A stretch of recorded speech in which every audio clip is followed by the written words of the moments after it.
Vamos a abrir la Biblia en el Evangelio de Juan, en el capítulo 5. Un texto muy conocido. Pero es tan conocido como intrigante escudriñar la palabra de Dios. ¿Cómo poder aplicar lo que la palabra de Dios dice a nuestras vidas? Si no es, un relato, un cuento, algo que nos dice. Luego vamos a ver al terminar la predicación de la palabra cómo tú puedes aplicar lo que has escuchado hoy en tu vida. Si no nos sirve de mucho. Vamos a leer el Evangelio de Juan. Después de estas cosas había una fiesta de los judíos y subió Jesús a Jerusalén. Y había en Jerusalén, cerca de la puerta de las ovejas, un estanque, llamado en hebreo Betesda, el cual tiene 5 pórticos. En estos yacía una multitud de enfermos, ciegos, cojos y paralíticos que esperaban el movimiento del agua. Porque un ángel descendía de tiempo en tiempo al estanque y agitaba el agua. Y el que primero descendía al estanque después del movimiento del agua quedaba sano de cualquier enfermedad que tuviese. Cuando Jesús lo vio acostado y supo que ya llevaba mucho tiempo así, le dijo: ¿quieres ser sano? Señor, le respondió el enfermo, no tengo quien me meta en el estanque cuando se agita el agua, y entre tanto que yo voy, otro desciende antes que yo. Jesús le dijo: levántate, toma tu lecho y anda. Al instante aquel hombre fue sanado, tomó su lecho y anduvo, y era día de reposo aquel día. Entonces los judíos dijeron a aquel que había sido sanado: es día de reposo, no te es lícito llevar tu lecho. Él le respondió: el que me sanó, él mismo me dijo, toma tu lecho y anda. Entonces le preguntaron: ¿quién es el que te lo dijo? ¿Quién es el que te dijo, toma tu lecho y anda? Y el que había sido sanado no sabía quién fuese, porque Jesús se había apartado de la gente que estaba en aquel lugar. Después lo halló Jesús en el templo y le dijo: mira, has sido sanado, no peques más para que no te venga alguna cosa peor. El hombre fue y dio aviso a los judíos que Jesús era el que le había sanado. Y por esta causa los judíos perseguían a Jesús y procuraban matarle, porque hacía estas cosas en el día de reposo. Y Jesús le respondió a los judíos: mi Padre hasta ahora trabaja y yo trabajo. Por esto los judíos aún más procuraban matarle, porque no solo quebrantaba el día de reposo, sino también decía que Dios era su propio Padre, haciéndose igual a Dios. Que el Señor bendiga su palabra. Amén, hermanos. El paralítico de Betesda había sido sanado por Jesús. La iniciativa no fue de él. Él no clamó, él no buscó a Dios de ninguna manera. Él no hizo méritos tampoco. A veces buscamos a Dios haciendo méritos en nuestra vida y Dios sana a las personas no por los méritos que nosotros hacemos, sino porque Él quiere. Él en su voluntad soberana decide sanar a aquel paralítico. Este paralítico no tenía méritos propios en su vida. Es más, llevaba 38 años en aquel estanque, postrado sobre el lecho que lo contenía, y estaba allí por alguna circunstancia que Jesús quería mostrarnos en esta mañana.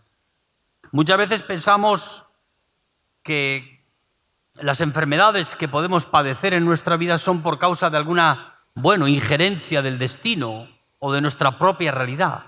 Pero aquí vemos cómo este paralítico de Betesda estaba allí, llevaba 38 años, enfermo, en una parálisis que le impedía movilizarse, y era por algún pecado que él había cometido. Los estudiosos a los cuales uno puede dirigirse para entender un poco mejor este texto de la Biblia, nos muestran que este hombre tenía unos 50 años, más o menos la edad que tenía, y llevaba 38 años postrado en su lecho, confiado y esperando en una solución a su problemática en su vida. La iniciativa de sanarlo no fue suya. Él no oró, él no buscó, él no hizo méritos, él no le hizo promesas de enmendar su vida después de que lo sanara. Muchas personas hacen este tipo de promesas anticipadamente delante de Dios, diciendo: Señor, si tú me sanas de esto, prometo que voy a hacer esto, esto y lo otro. Y luego nunca hacemos aquello que decimos. Eso para mostrarnos que Dios no se apiada de cosas que no podemos hacer, sino que Dios tiene misericordia aun a pesar de que no las hacemos. Amén, hermanos. Y estaba así el paralítico. No siempre había sido paralítico, sino que alguna cosa ocurrió en su juventud que le provocó esa parálisis en su vida. No era paralítico de nacimiento, sino que alguna cosa que él había hecho y con la cual Jesús quería tratar también en su vida, fue la que motivó que este hombre llevase 38 años postrado en aquel lecho, de día y de noche, sin chance ninguna de alcanzar la sanidad que tanto buscaba. Él sabía que no podía. Jesús sabía que no podía. Cuando Jesús lo vio acostado y sabía que no tenía ninguna chance, fue Jesús el que se movió a hablar con el paralítico. Y la charla de Jesús fue muy sencilla, pero muy profunda. El Señor le preguntó: ¿quieres ser sano? La sanidad que Cristo quería hacer en la vida de aquella persona no solamente era sanar su cuerpo, sino Él quería tratar con la causa de que le llevó al paralítico a estar postrado en aquel lecho, que era su pecado. Cuando Jesús lo encontró en el templo, porque fue Jesús el que fue a buscarlo al templo, al paralítico, lo encontró allí y le preguntó y le dijo: mira, has sido sanado, no peques más, no sea que te venga alguna cosa peor.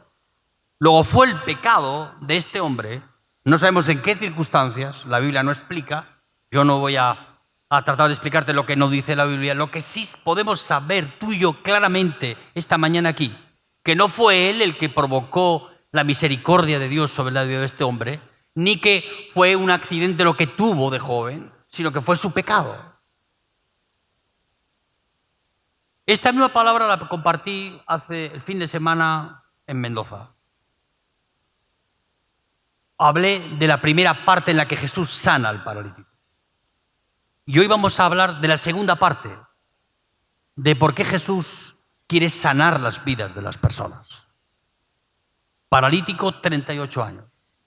Yo puedo imaginarme la tremenda negativismo que vivía ese hombre en su propia vida, cuando él veía que cada día que pasaba, las chances de ser sanados se esfumaban más rápidamente que el día anterior.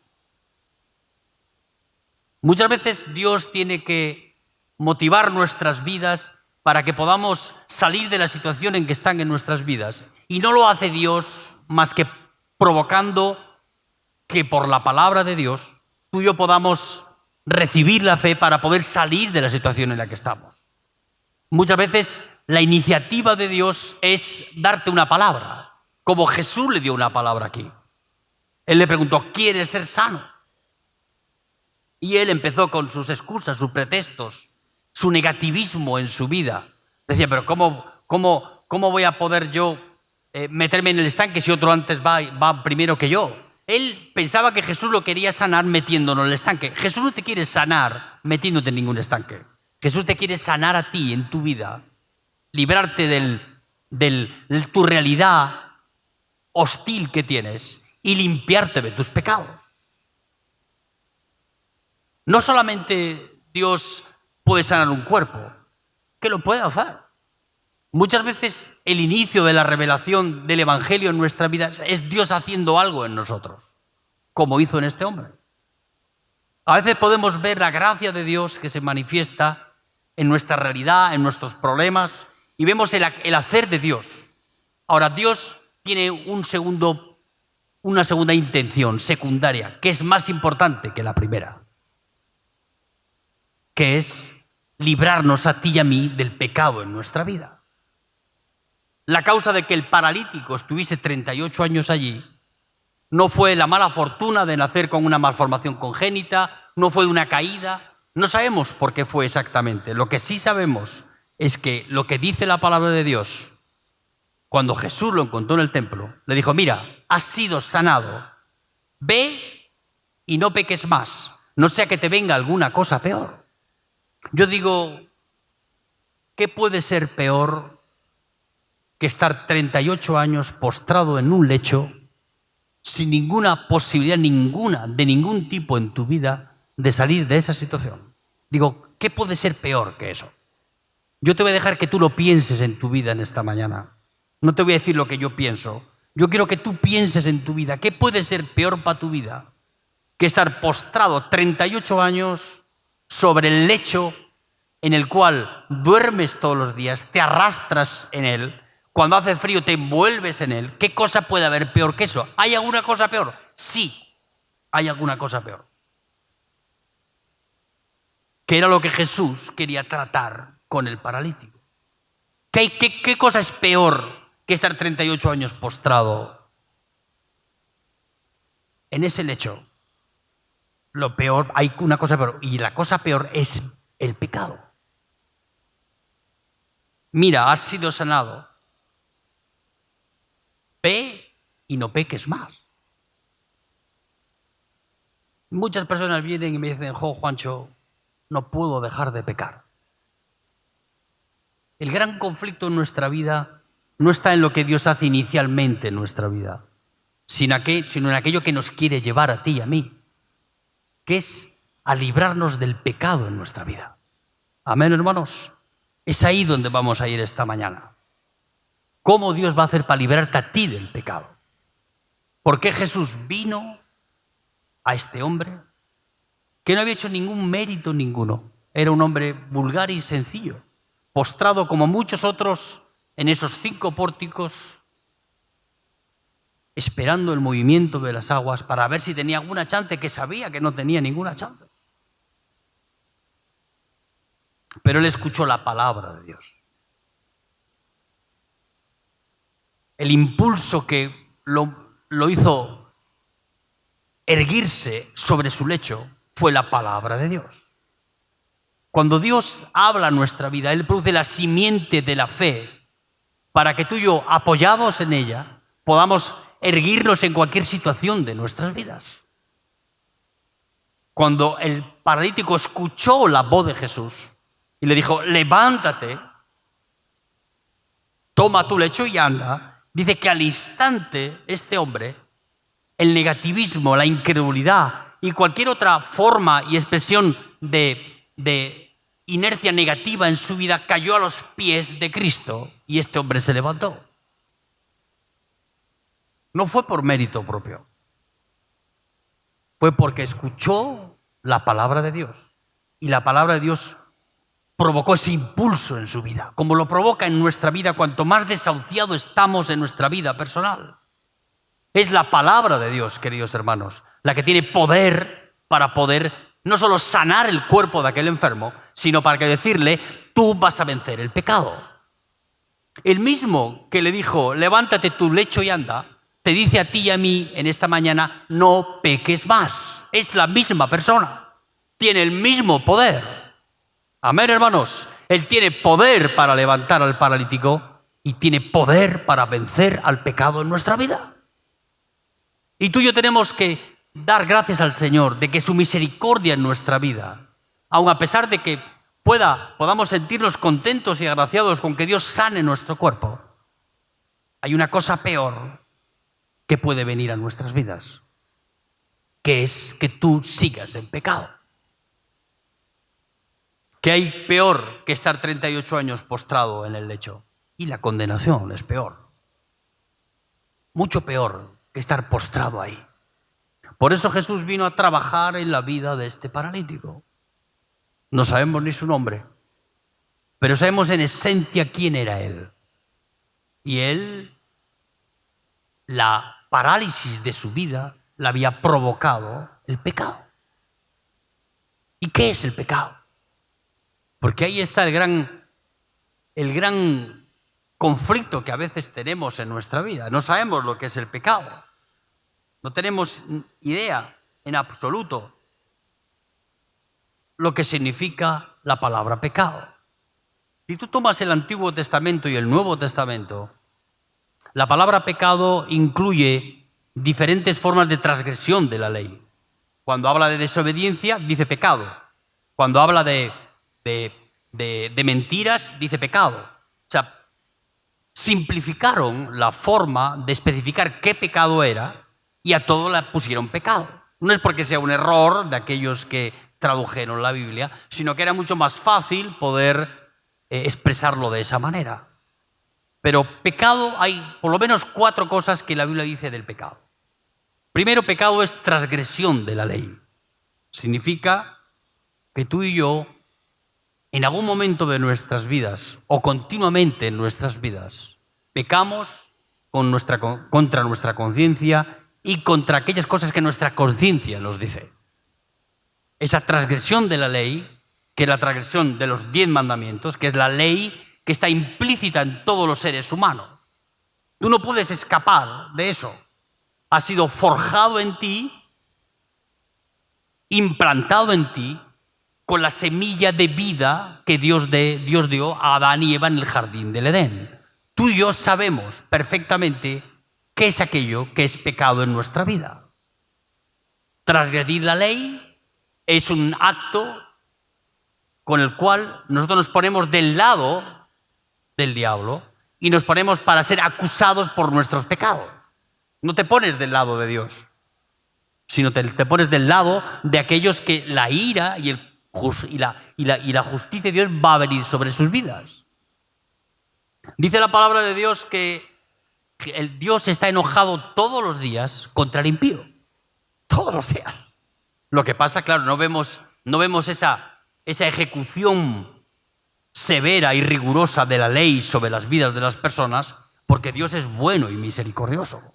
Si no, nuestras vidas tendrían una sentencia absolutamente inmediata por causa de nuestro pecado. Muchas veces no somos conscientes de que cuando pecamos en nuestra vida estamos transgrediendo la ley de Dios y estamos contaminando nuestro corazón y nuestra vida de una manera terrible en nuestro accionar de cada día. Y lo que la palabra de Dios nos enseña es que transgredir la ley tiene sus consecuencias para nuestra vida. Hace unos años atrás hicieron una pequeña investigación en el centro de una ciudad muy importante de Brasil.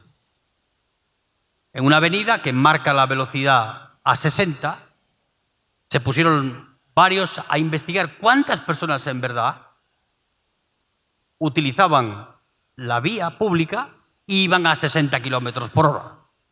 Ya te imaginas cuál fue el resultado. Fue un resultado desastroso. Solamente el 20% de las personas que cruzaron esa avenida lo hicieron cumpliendo con la ley, a 60 kilómetros por hora. El resto, todos los demás, pasaron por encima de esa velocidad. ¿Y por qué? Porque el hombre en sí mismo se cree que la ley es él. Yo soy la ley en mi vida. Yo soy el que dicto y tomo decisiones en mi vida y transgredo la ley aun sabiendo que eso está mal. Es algo implícito en esta naturaleza caída que tenemos y eso va en nosotros en todos los órdenes de nuestra vida. Tú y yo nos creemos que la ley somos nosotros. Yo decido, yo juzgo, yo hago como yo quiero. Y si transgredo la ley, ¿es un problema mío? No, no es un problema tuyo. Porque si tú transgredes la ley de tráfico y cometes un delito y matas a alguien, Dios te puede perdonar de ese pecado, Dios te puede perdonar, pero eso tiene consecuencias sobre tu vida y quizás acabes en la cárcel. ¿Dios puede librarte de tu pecado? Sí, pero a veces no te libra de las consecuencias del pecado en tu vida. Tú tienes que tener cuidado de eso en tu vida, pensar que pecar no es gratuito. Pecar es lo más horrendo que Dios puede esperar de nosotros. Aún así, nosotros banalizamos el pecado y pensamos que transgredir la ley y hacer lo que nosotros queremos, eso no va a generar ninguna consecuencias en nuestra vida. Y hay consecuencias en nuestra vida. No porque el pecado en sí mismo las genere, sino porque cuando tú te crees juez, Señor y autosuficiente para decidir esas cosas en tu vida, es cuando podemos ver más claramente en tu vida la naturaleza del pecado que hay en nosotros. Génesis capítulo 3, vamos a leer, vamos a ir al principio del libro. Estaba Adán y Eva en el huerto del Edén. Adán y Eva fueron creados puros. No había maldad en ellos. No había esa maldad que hay en nosotros. Ellos, en su simpleza y ingenuidad, tú mira cuál era la ingenuidad y la simpleza de estos hombres, este hombre y esta mujer, que andaban desnudos. Y eso no les provocaba vergüenza propia en su vida. Ahora, cuando ellos aceptaron la invitación de la serpiente, y la serpiente les habló con la palabra, tú recuerda que todas las cosas en nuestra vida que van a producir algún cambio, o positivo o negativo, vienen por la palabra. Cuando tú escuchas la palabra de la serpiente, en este caso la palabra de aquello que no es Dios, y lo pones por obra, las consecuencias vienen a nuestra vida. Y estaban Adán y Eva tan enamorados, estaban tan bien allí en el huerto del Edén, todo era bienestar para ellos. Jardín del Edén significa jardín de la felicidad. Allí no había cosas que produjeran muerte. Yo me atrevo a decir esta mañana que allí no había COVID, ni ninguna enfermedad contagiosa, ni cáncer, ni ninguna de esas cosas. Ellos vivían en el más absoluto bienestar que Dios les ofrecía. Ahora, ellos, en vez de escuchar la voz de Dios, en vez de escuchar la palabra de Dios, escuchó la voz de la serpiente. ¿Y qué fue lo que le dijo la serpiente a Eva y a Adán? Vamos a ver. Entonces la serpiente dijo a la mujer: no moriréis, sino que sabe Dios que el día que comáis de él, serán abiertos vuestros ojos y seréis como Dios, sabiendo el bien y el mal.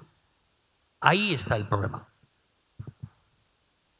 Ahí entró en esa naturaleza limpia, decorosa, en esa naturaleza sin maldad, en esa naturaleza sin ingenuidad ninguna, sin pecado en ellos, entró la palabra de la serpiente. Así que Dios os ha dicho eso, pues Él os ha mentido. El día que comas de ese fruto del árbol del bien y del mal, serás como Dios. Y claro, una invitación de ese tipo, nadie la rechaza. Si yo soy criatura y me dicen que puedo ser Dios, ¿tú qué crees que voy a buscar yo en mi vida? Ser Dios. No ser Dios como es Dios, sino ser Dios en medio de mis semejantes. La arrogancia y el orgullo humano tiene tal magnitud en nosotros que nosotros no soportamos que los demás progresen a nuestro lado y nosotros no hacerlo. Nosotros queremos ser siempre más que los demás. Es insoportable que mi hermano o mi vecino tenga un auto 0 kilómetros y yo no pueda tener lo mismo que tiene él. La envidia del corazón humano es la maldad de nuestro corazón. Nietzsche, un filósofo alemán terriblemente anacrónico en su vida y terriblemente juzgador de Dios, decía: yo no puedo admitir que habiendo un Dios, yo no pueda ser igual que Él. ¡Ay, la arrogancia y el orgullo humano!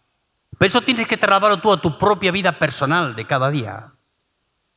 Por eso Jesús vino a vivir en nosotros, para quitar esas ansias de poder, esas ansias de reconocimiento, esas ansias de nuestra vida de ser el Dios, de ser el Señor, de ser el todo. Y vino a vivir en nosotros para reducir a cero eso en nuestra vida. Aquí vemos la serpiente como inocula ese veneno que corre en esta naturaleza que hay en nuestra vida. Si tú te hicieras un examen hoy de ADN o de un examen sobre tu sangre y pudiera detectar ese examen químico, cuánta rebeldía, cuánta autosuficiencia hay en nosotros, cuánto egoísmo hay en nuestra vida. Tú podrías ver los niveles de carácter que tú muestras a los demás. El pecado, lo que provocó en la vida de nuestros padres, fue primero que fueron abiertos sus ojos, pero ellos no tenían los ojos abiertos. Sí los tenían abiertos. Ellos podían distinguir un árbol de otro. Pero ¿qué ojos fueron esos que se abrieron? Son los ojos de la autopercepción. Cuando uno puede percibirse a sí mismo. Y entonces, ¿qué vieron ellos? Vieron su pecado. ¿Qué hicieron? Corrieron del huerto del Edén, se escondieron en lo más profundo de los arbustos, cosieron hojas hojas del campo y se cubrieron sus partes. Pecado produce tanto daño en esa naturaleza divina que Dios puso en nosotros, que produce un caos en nuestra vida. Carácter que forma esa naturaleza en nuestra vida es la peor expresión de la vida de Dios en nosotros. Yo no tengo que enseñarle a un adolescente a ser rebelde. Ahí tengo a mis hijas, es una pelea todos los días, una pelea. Yo tengo que enseñarles a que sean rebeldes, ya no son por sí mismas. No hace falta que yo les enseñe. Yo no tengo que enseñarte a mentir a ti. Tú ya lo haces, sin que yo te lo diga. Las tres raíces que el pecado deja en nuestra vida. Primero es rebeldía en el corazón. Ahí, ese corazón que no quiere dejarse dominar por el Espíritu Santo. Ese corazón rebelde, obstinado. Ese corazón que va hasta el final tratando de hacer valer sus argumentos. Esa rebeldía donde nadie te puede decir nada. Donde tú eres señor de tu propia vida. Donde tú decides y no das lugar a nadie. Es la consecuencia primera del pecado en nuestra vida. Eso es lo que destruye esa naturaleza divina y hermosa que Dios puso en Adán y Eva y que termina contaminando las vidas de las personas. No solo la rebeldía, sino que la autosuficiencia. No valoramos en ninguna medida el plan de Dios para nuestra vida, porque el plan de Dios para nuestra vida es depender de Él, no de nosotros. Es confiar en su palabra, no en la nuestra.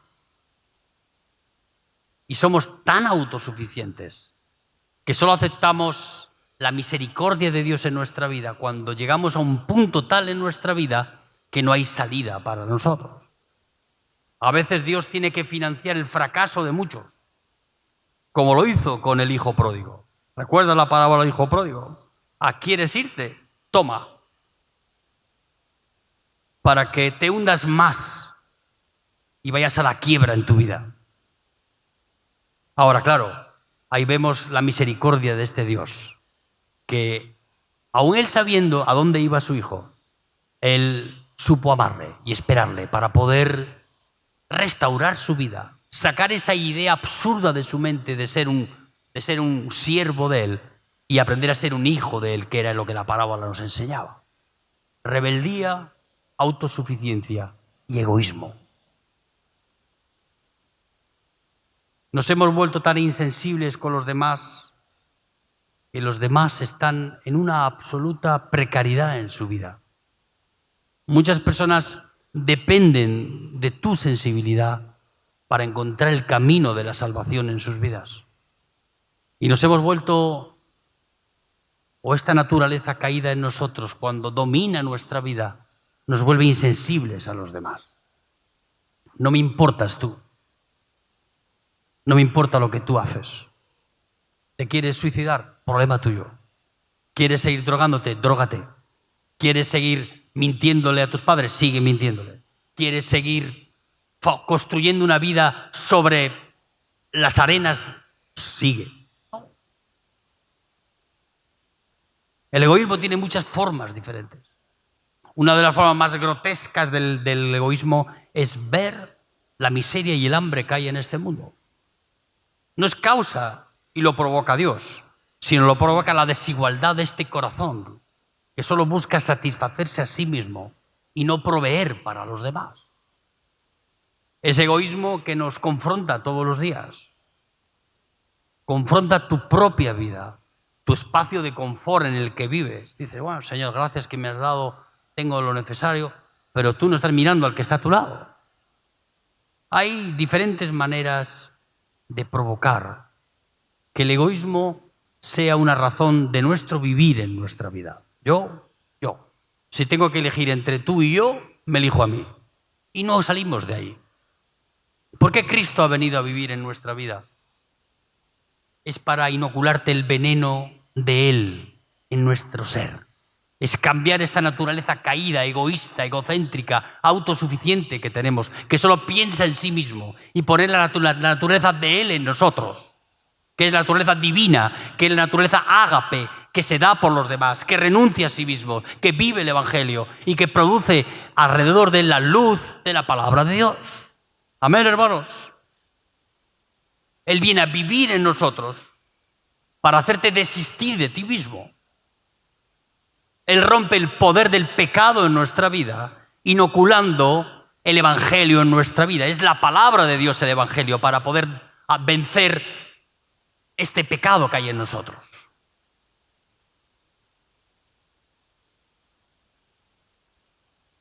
Rebeldía, autonomía, autosuficiencia. Qué terrible.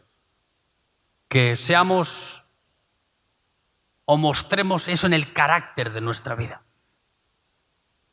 Ahora, la religión ha tratado durante mucho tiempo de dibujar eso. No magnificarlo como es, sino tratar de cubrirlo. La religión ha venido a sustituir al Evangelio para tratar de que los hombres lleguen a Dios por mérito propio. Yo no soy tan malo, eso que dice la Biblia es solamente para unos pocos. Yo digo, tú eres igual de peor que ese.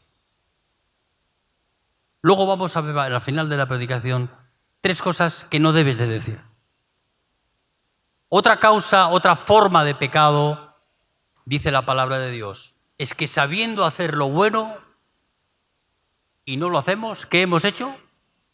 El que sabe hacer lo bueno y no lo hace, hace pecado.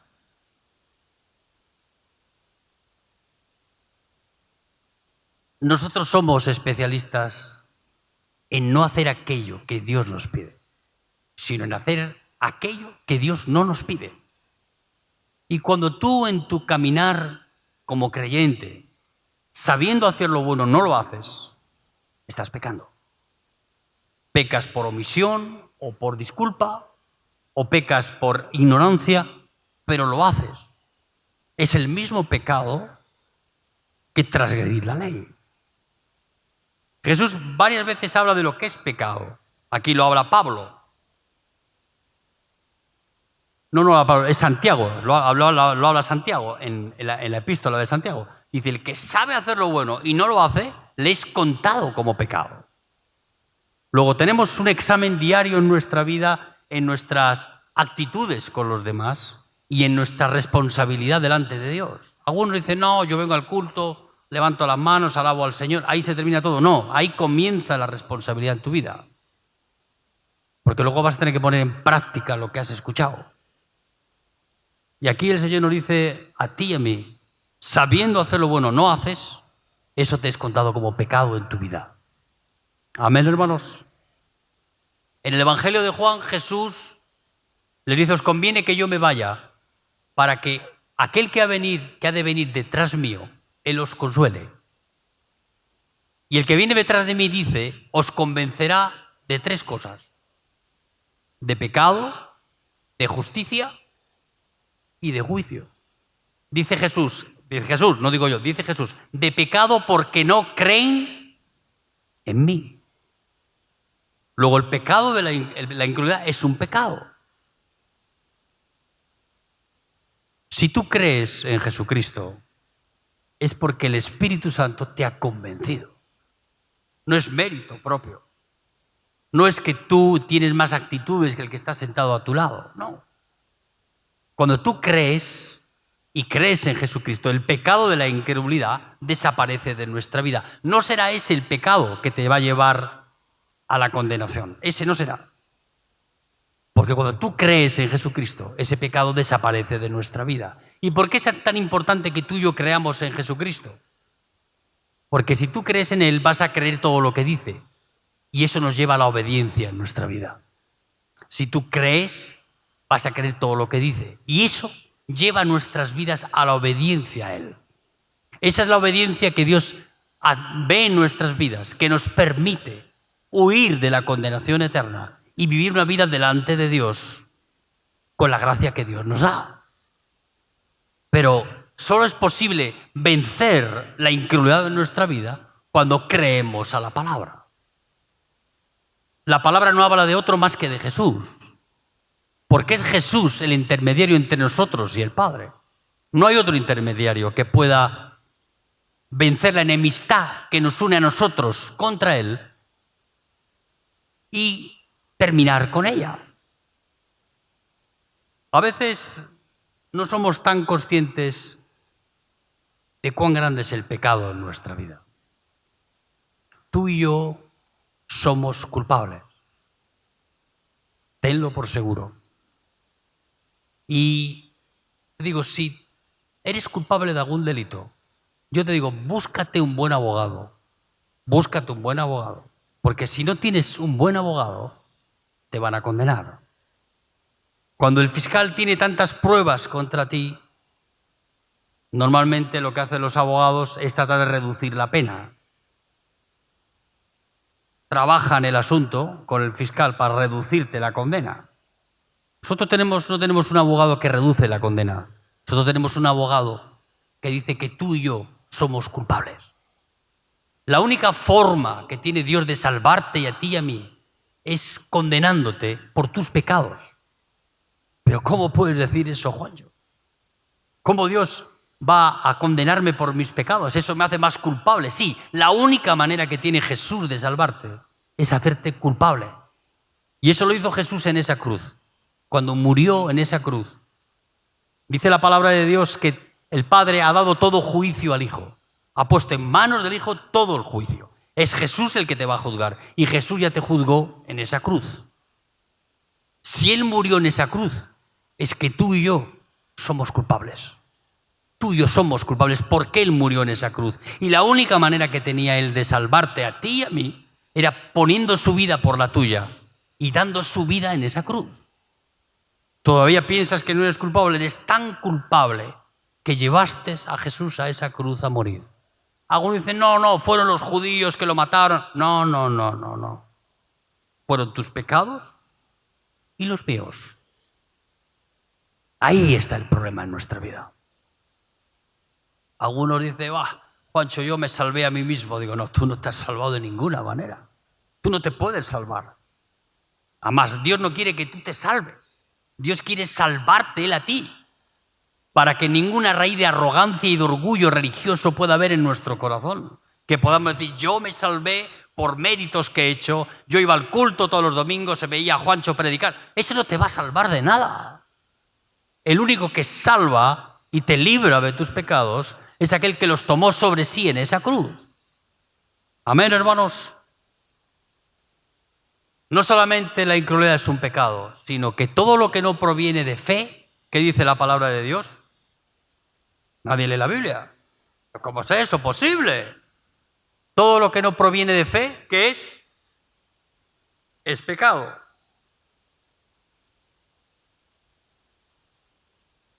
Dice la palabra de Dios que la fe viene por el oír y el oír por la palabra de Dios.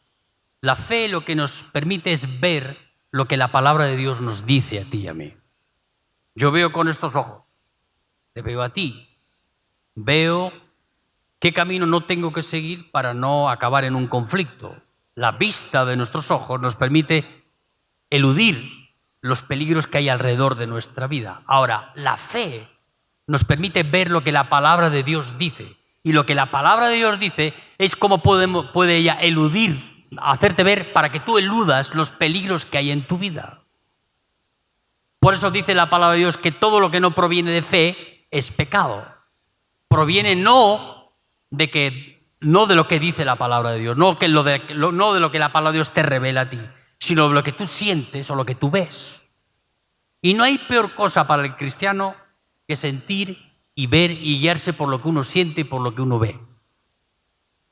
Dice la palabra de Dios que el justo por la fe vivirá. Es la fe la que transforma las tinieblas que hay a tu alrededor en revelaciones que la palabra da para nuestra vida. Ella abre el camino para que tú puedas andar. Por eso, todo lo que no proviene de fe es pecado. Todo lo que no proviene de revelación de lo que la palabra de Dios da a nuestras vidas tiene un destino impredecible.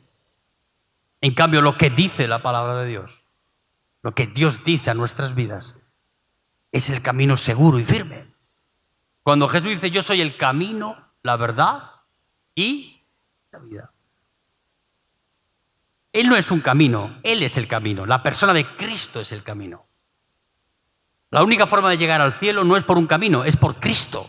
Cristo es el camino. Él es la persona de Cristo la que nos lleva a la vida eterna. Al reino de los cielos es el único sitio que vas a ir sin ir por ningún camino. Vas a ir por una persona, que es Jesús. No es que Jesús traza un camino para que vaya, me voy de aquí a San Miguel del Monte, pues tomo la ruta 3. No, no hay caminos. Camino es Jesús, es una persona viva, que vive en nosotros y que muestra su voluntad en nuestras vidas. ¿Para qué? Para que el justo por la fe vivirá en nuestras vidas. Amén, hermanos. Termino en Primera de Juan, capítulo 1. Vamos a leer un texto más y ya terminamos ahí. Primera epístola de Juan, capítulo 2. Versículos del 1 en adelante. Hijitos míos, estas cosas os escribo para que no pequéis. ¿Qué cosas son las que Juan escribe para que tú y yo no pequemos? ¿Qué argumentos tiene el Señor para nuestras vidas? Que pueden ser beneficiosos para ti, tú puedes aplicar en tu vida en esta mañana. En el texto anterior de Juan, ahí nos dice Juan. Vamos a leerlo. Evangelio de Juan, capítulo 1, versículos del 5 en adelante. Hay 3 cosas que no debes de decir si no es necesario decirlas y que nos llevan al pecado. Dice, si decimos que tenemos comunión con Él y andamos en tinieblas, mentimos y no practicamos la verdad. Si tú dices que tienes comunión con Dios y andas en tinieblas, estás mintiendo. Y no practicas la verdad, dice aquí la palabra de Dios. No solamente en nuestra comunión con Dios falsa y, y a veces construida en una ficción, Dios dice, no digas eso. Dice, os escribo estas cosas ¿para qué? Para que no pequéis. La primera consecuencia del pecado en nuestra vida comienza en este tipo de declaraciones que hacemos en nuestra vida. Si decimos que tenemos comunión con Él y andamos en tinieblas, mentimos a la verdad. Y la verdad no está en nosotros. O sea, esgrimir que tenemos comunión con Dios, pero luego tenemos una conducta difusa en nuestra vida, no es lo que Dios desea. Dice, y os escribo estas cosas ¿para qué? Para que no pequéis. Dice, si decimos que no tenemos pecado, nos engañamos a nosotros mismos y la verdad no está en nosotros. Si decimos que no tenemos pecado, nos mentimos a nosotros mismos y la verdad no está en nosotros. Yo soy consciente del pecado en mi vida. Soy más consciente ahora porque soy más consciente de la santidad de Dios y lo que Dios pide de nuestras vidas. A veces la santidad y la inmoralidad están en el mismo punto, 0. Eres absolutamente inmoral sin ninguna santidad en tu vida personal. Si decimos que no pecamos, vamos a leerlo para que no me equivoque. Si decimos que no tenemos pecado, nos engañamos a nosotros mismos. Yo no puedo decir que cuando lo conocí al Señor no tenía pecado. Yo tenía pecado. Y leemos el último texto en Juan 1:9. Dice, si confesamos versículo 10. Juan 1:10. Si decimos que no hemos pecado, lo hacemos a Él mentiroso y su palabra no está en nosotros. Con esa naturaleza caída no sabemos hacer otra cosa más que pecar. Solo la nueva naturaleza que Cristo pone en nosotros es la que nos permite vencer al pecado. Esa naturaleza divina no se produce en los cultos. No es por voluntarismo personal. No se produce por esfuerzo propio.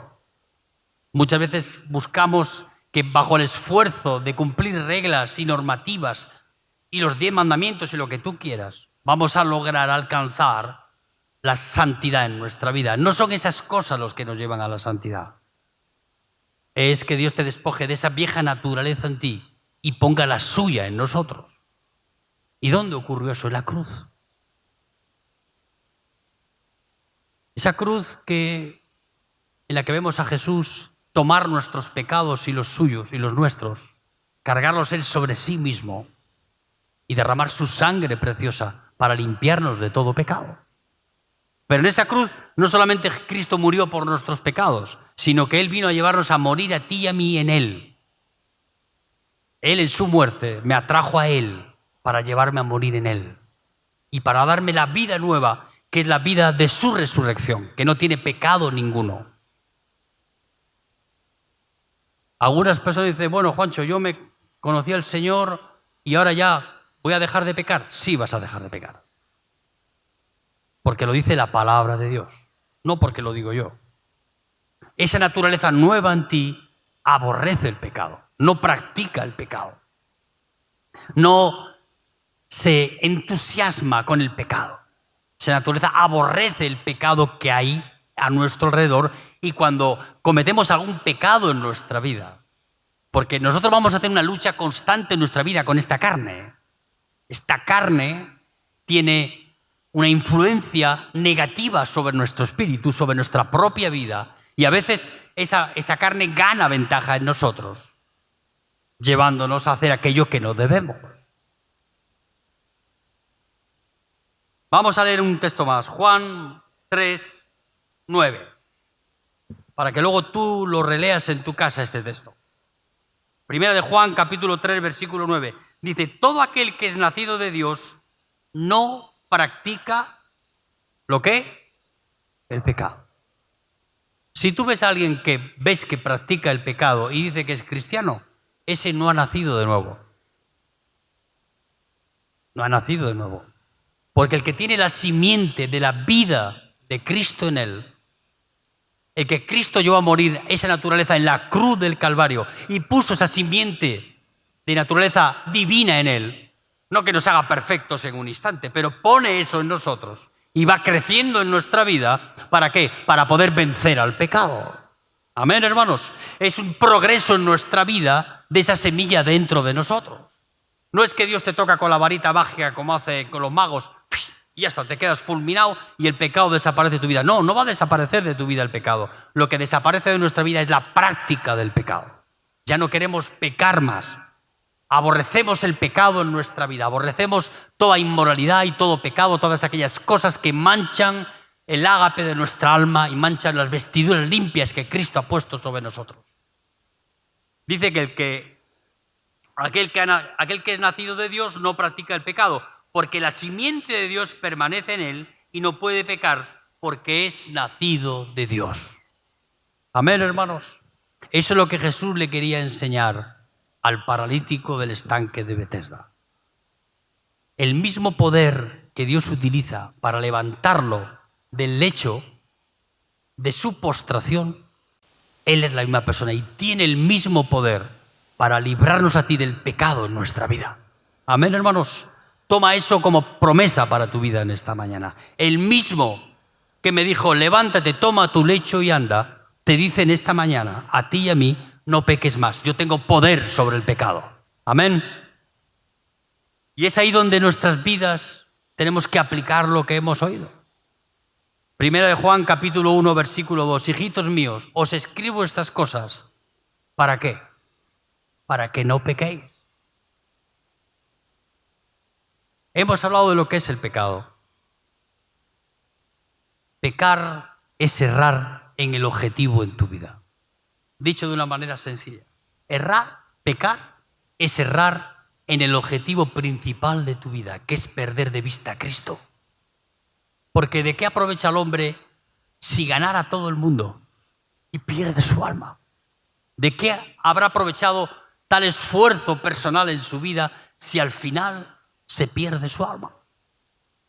Cuando tú pierdes el objetivo en tu vida, cuando tú pierdes de vista a Cristo en tu vida, perdiste el objetivo principal por el cual Dios se ha revelado a los hombres, que es Él ha venido a salvar. ¿A quién? A fracasados como yo, a pecadores como yo, a bandidos como yo. ¿Quieres que siga hablándote? Y más, y más, y más. El mismo que me dijo a mí, levántate. Eso me lo dijo el Señor hace unos años atrás. Toma tu lecho y anda. Me dijo también, la misma voz, la misma persona, no peques más. Yo ya he vencido al pecado. Amén. Y eso es lo que tú tienes que tomar en tu vida. Decir, Señor, tú puedes hacer cualquier obra en mi vida, pero tú tienes poder. Tienes poder para vencer eso que me avergüenza tanto, eso que me preocupa tanto, que es el pecado que pueda haber en mí. Cuando descubrimos lo que somos y nos avergüenza en nuestra vida, dice la palabra de Dios, si pecáis, abogado tenéis para con el Padre, mi Hijo Jesucristo. Él es el mejor abogado que tú puedes lograr encontrar en tu vida. Un abogado que no solamente va a abogar por tu causa, sino que cuando se presente delante del juez, que es el Padre, tú imagínate qué clase de juicio tan beneficioso tienes para tu vida cuando pecamos. Porque a veces pecamos. Pecamos con la vista, pecamos de omisión, pecamos con nuestra carne, hablamos mal de alguien o hacemos cualquier cosa que puede atribuirse como pecado en nuestra vida. Primera de Juan nos dice, si pecaremos, abogado tenemos para con el Padre a Jesucristo, su Hijo, el justo. Ese juicio que tú y yo vamos a tener delante del Padre no va a ser delante de un juez implacable, sino va a ser nuestro Padre celestial. Y el abogado que va a abogar por nosotros es su Hijo. No solamente Él puso su vida, sino que ahora delante del Padre nos juzga con misericordia. Y nos juzga diciéndoles, este hermano mío es culpable del pecado, pero yo ya pagué por él, ya pagué por su culpa. Y el Padre está satisfecho con lo que el Hijo hace, porque esa es la manera en que expresa el Evangelio, que cuando Jesús murió en esa cruz, el Padre aceptó ese sacrificio que Él hizo en esa cruz para librarnos a ti y a mí del pecado en nuestra vida. Amén.